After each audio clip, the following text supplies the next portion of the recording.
Good morning. It's bright and early towards the end of July, and I'm just doing a little video just to talk to you about a really interesting study on something that you can do with planting called the Three Sisters.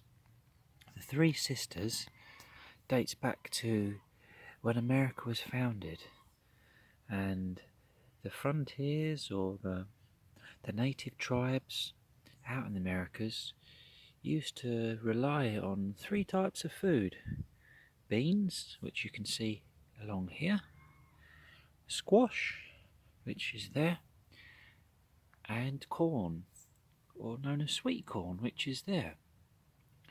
Now, the Three Sisters is a great understanding on how plants can really work together. So the principle was that you had the beans that put nitrogen into the soil, which is great then for the squash and corn.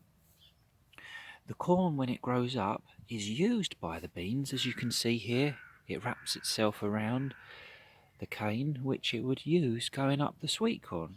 So the bean could climb up the sweet corn.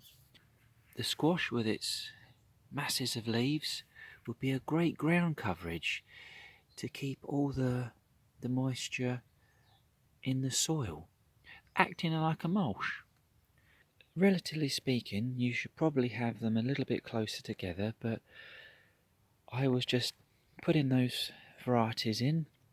I haven't used any beans to climb up the sweet corn because I've set up a pole system just so the beans can come up and then trail down, because apparently once the beans reach a certain height you then want to send the tops of the beans down, so I believe it helps push all the nutrients to the end of the plant, which help the beans develop.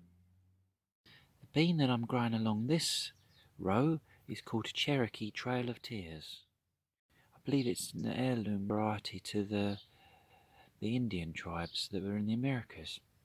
And then you can read up about the story of the great trail where they had to leave their homeland. But here's a lovely shot of the Cherokee Trail of Tears. So as you can see, it runs anti-clockwise, I've noticed, around the pole, and it's coming up to the top here, and that's just going to continue. So once it gets to the top, I will bring this over and back down, just to encourage all the nutrients to come to the end of the plant a little bit more. You can see the lovely flowers coming on these Cherokee Trail of Tears beans. They're looking ever so healthy.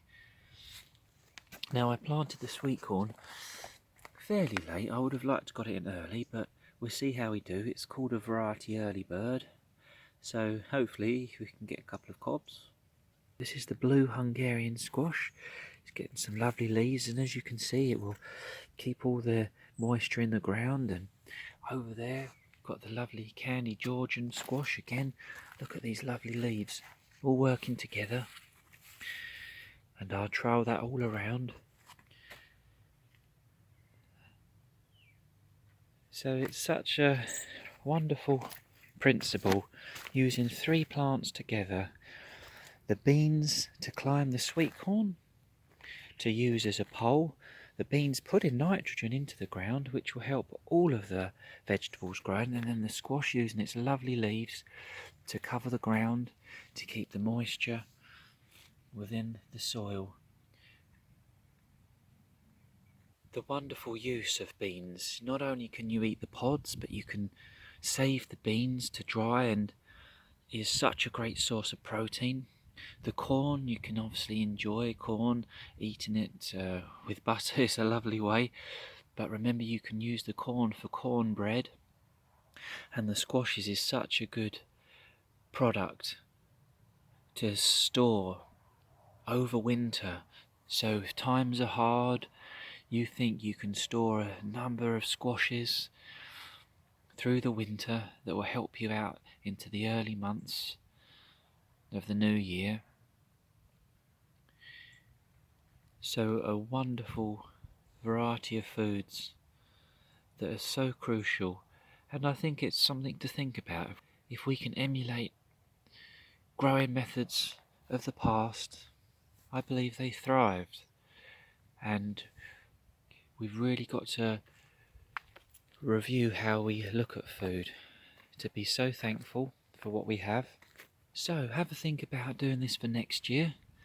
Plant beans, corn and squash all together, and you too can emulate the natives of America, the frontiers, using the principle called the Three Sisters.